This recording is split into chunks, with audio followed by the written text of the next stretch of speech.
রজব রজব মাসের আমল।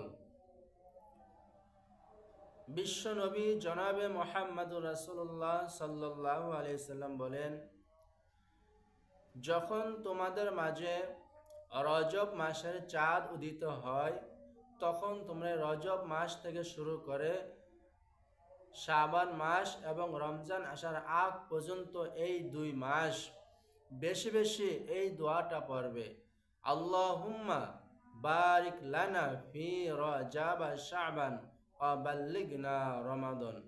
আল্লাহুম্মা বারিক লানা ফি রজব শাবান ওয়া বাল্লিগনা রমাদান।